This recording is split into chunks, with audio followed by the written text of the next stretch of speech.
with movable type and the printing of books and Bibles faster than the popes could burn them. The teachings of the Reformers spread like a fire across Europe.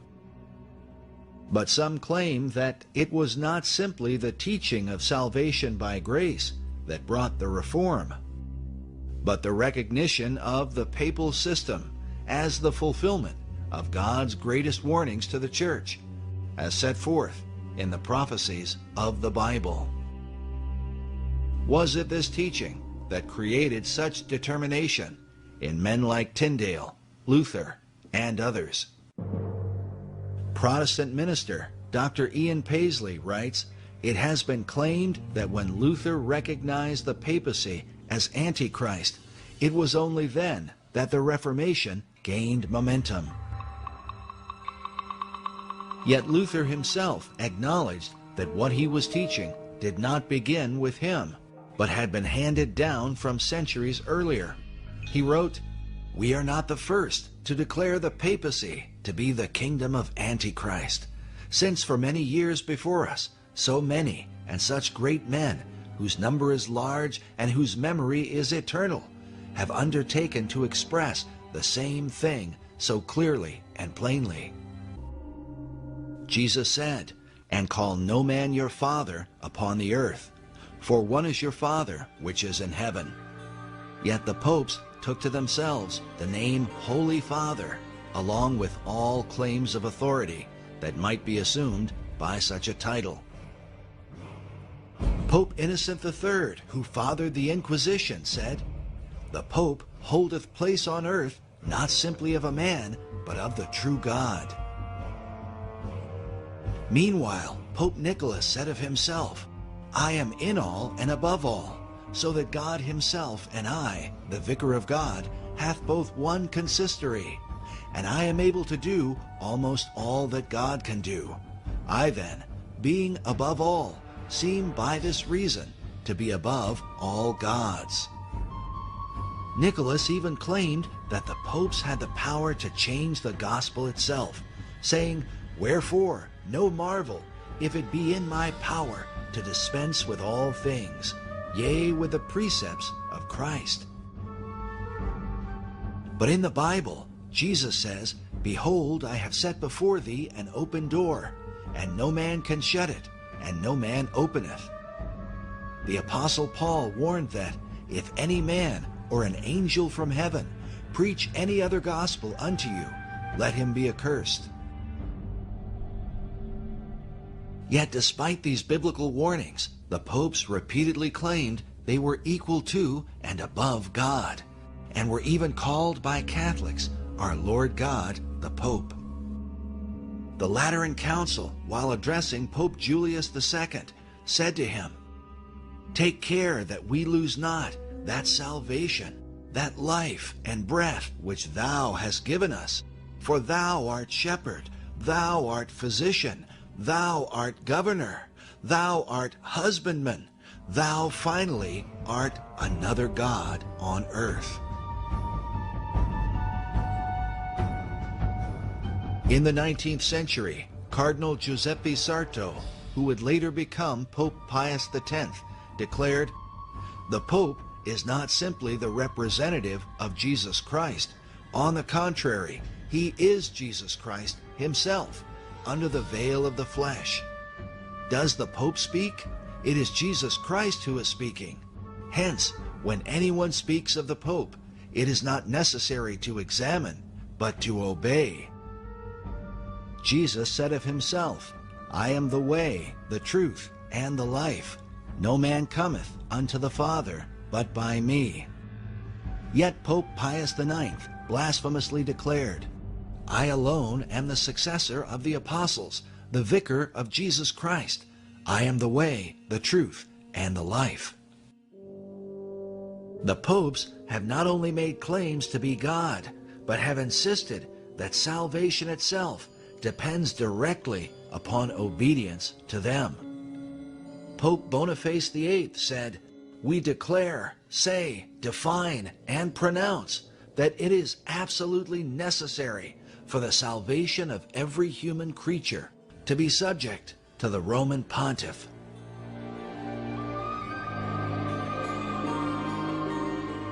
Pope Clement VI said, "No man outside obedience to the Pope of Rome can ultimately be saved. All who have raised themselves against the faith of the Roman Church and died in final impenitence have been damned and gone down to hell." Even in modern times, Pope John the 23rd in 1958 declared, "Into this fold of Jesus Christ no man may enter unless he be led by the sovereign pontiff, and only if they be united to him can men be saved."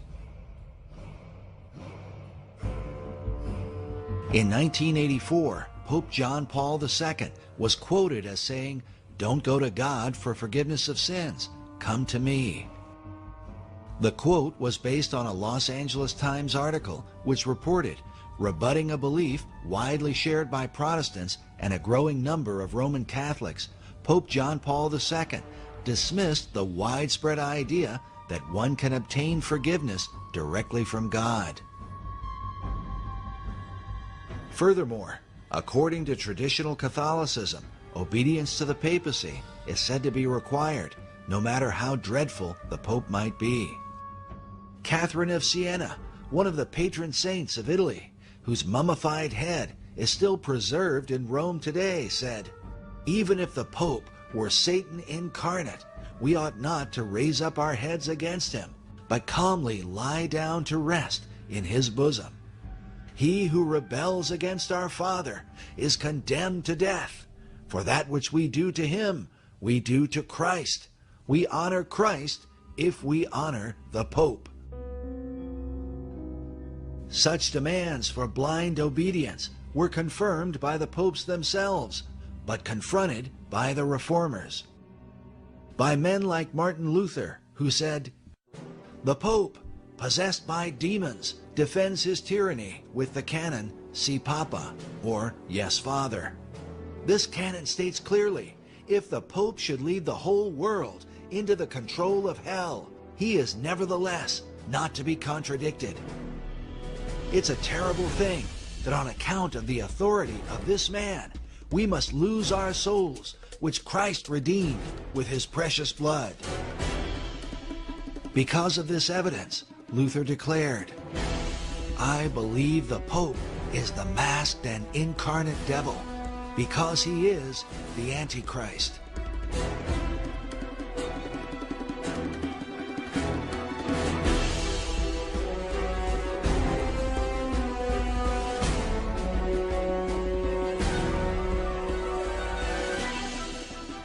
It is important to understand that this belief was not just confined to Luther, but was held by all the reformers from John Wycliffe in the 14th century to Charles Spurgeon in the late 19th century.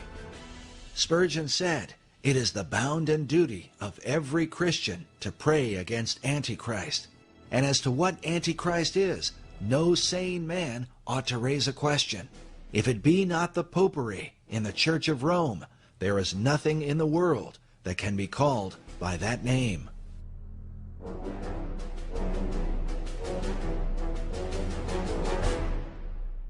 The Westminster Confession of Faith, along with the Savoy Confession, the Old Baptist Confession, and the Methodist views of John Wesley, all included the declaration that the Pope is that Antichrist, that man of sin and son of perdition, that exalteth himself in the church.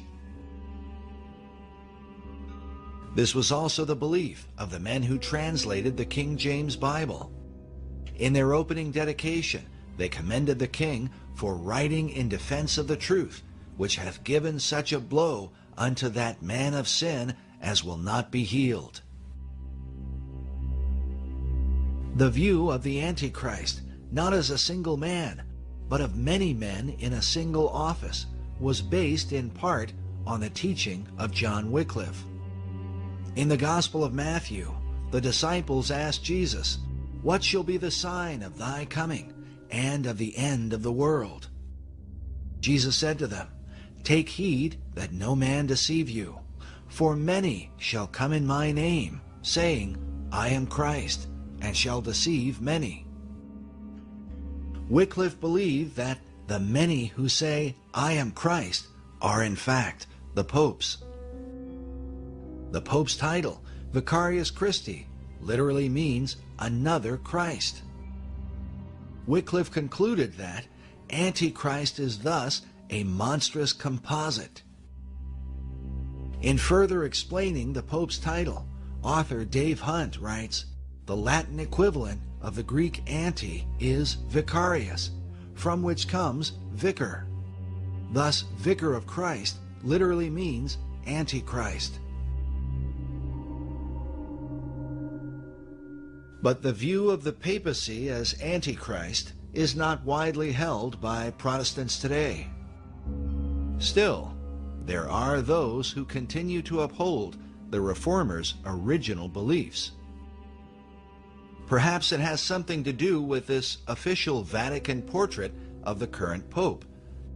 It is called "The Truth, the Way, and the Life," portrait of His Holiness, Pope Benedict XVI.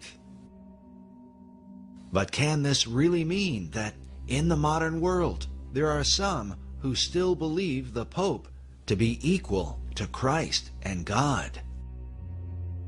Mr. President, final question. Yes, sir. You said famously, when you looked into Vladimir Putin's eyes, you saw his soul. Yeah. When you look into Benedict XVI's eyes, what do you see? God. Good way to end the interview. Thank you, sir. Thank you, sir. My pleasure. Sir. In contrast, Dr. Ian Paisley is a Protestant minister with a long history of opposing Rome's influence in Great Britain. He has been a member of the British and European parliaments and retired in 2008 as the First Minister of Northern Ireland. Paisley considers himself a modern successor of the Reformers. What follows is typical of his preaching.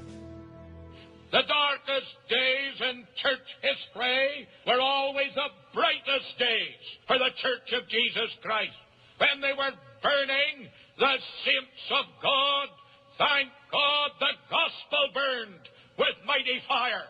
And thank God it was said in Scotland, when they burned Patrick Hamilton, the first martyr of the Scottish Reformation, that everybody his smoke blew upon became a Christian and left the old harlot, scarlet Church of Rome. We need to discover that in the darkest day, God has victory for his people. This is the victory that overcometh the world, even our faith. And thank God for the faith once for all delivered to the saints. Like the Reformers of old, Paisley held up a sign and denounced the Pope as the Antichrist. Permit me to say how much I...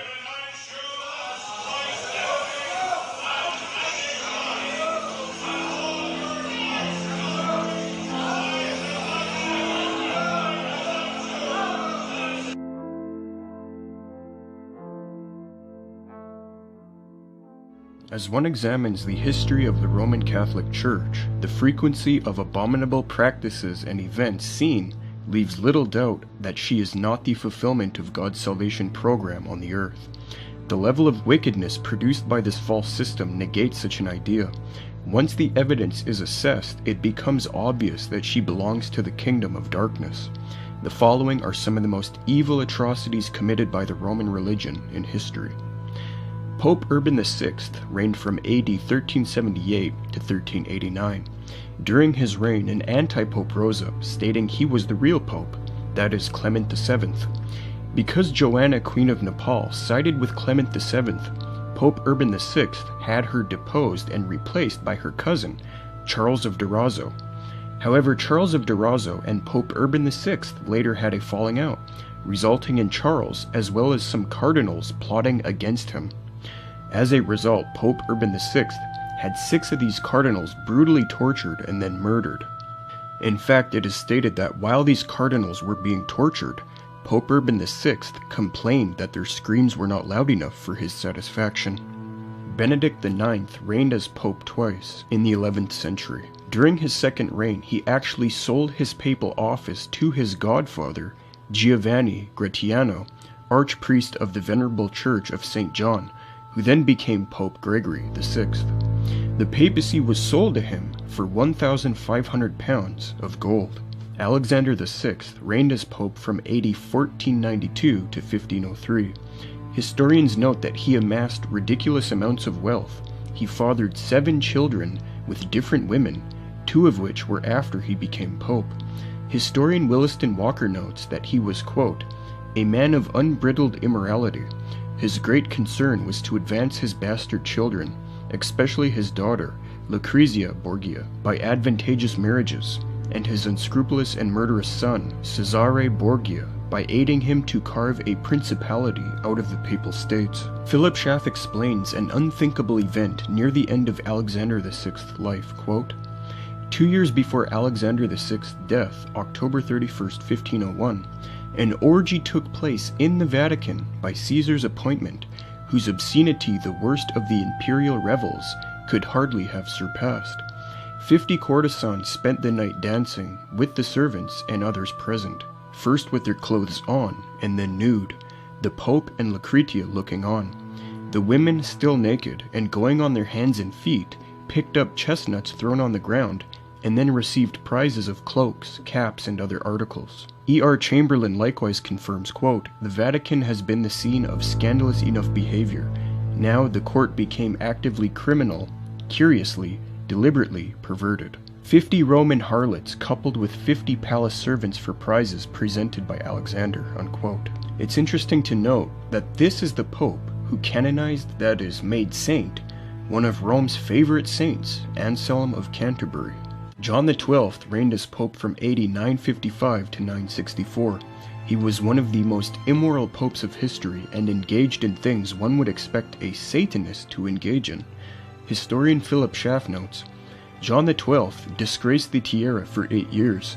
He was one of the most immoral and wicked popes, ranking with Benedict IX, John XXIII, and Alexander VI.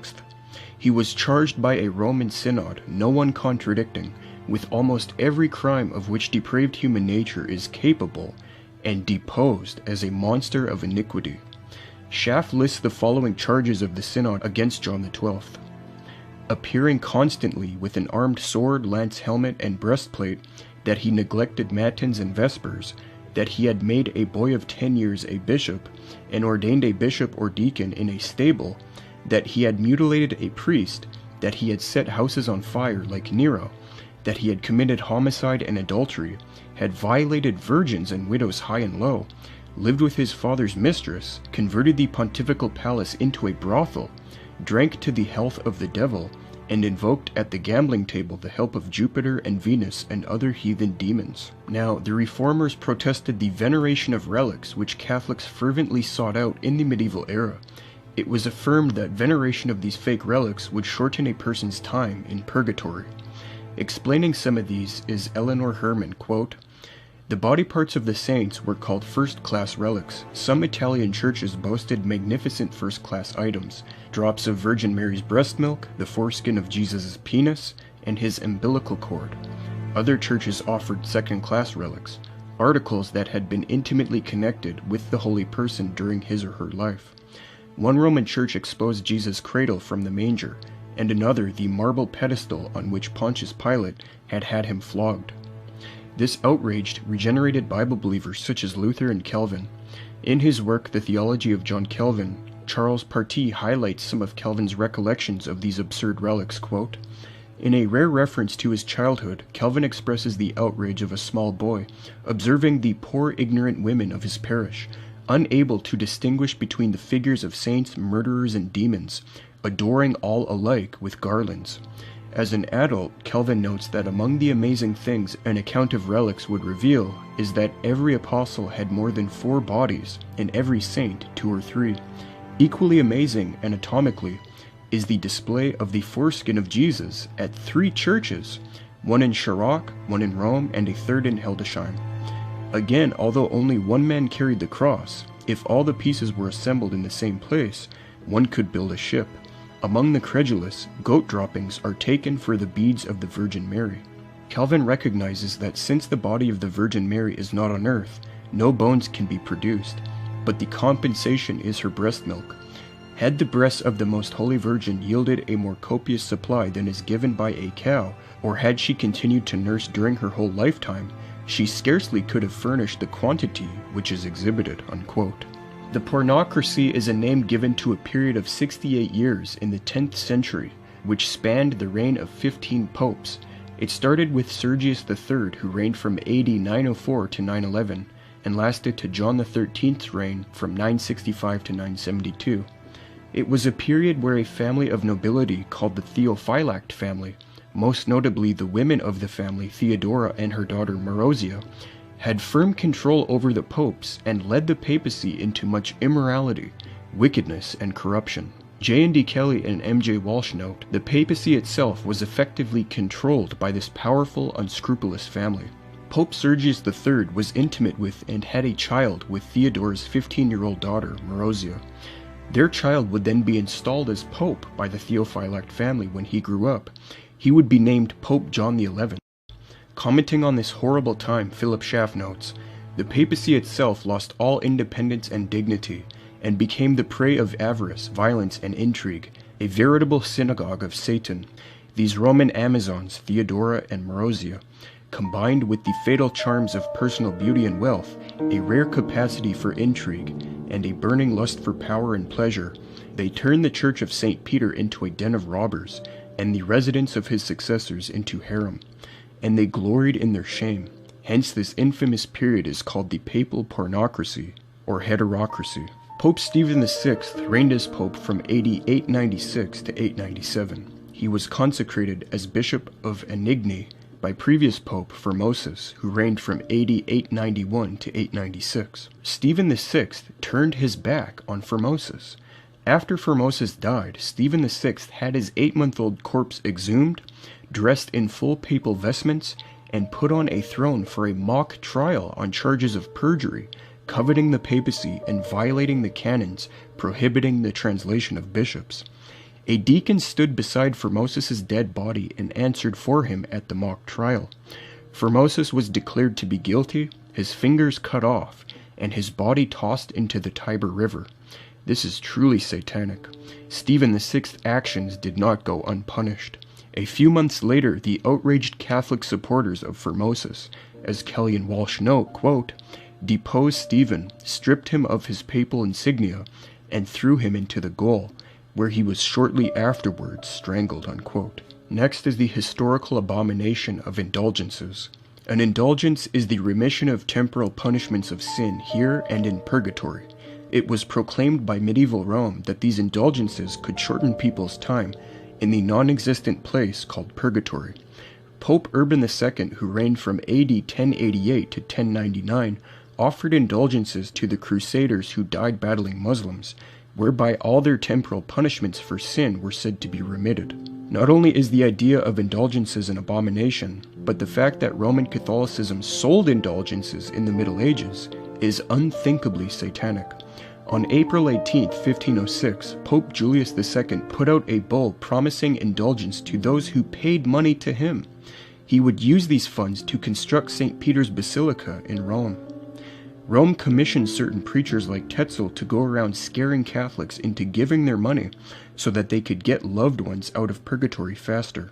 The logical abuse which came about is that people would sin willfully, thinking it was okay since they would just pay money to get the temporal punishments for sin remitted. This despicable practice was fervently opposed by the reformer Martin Luther.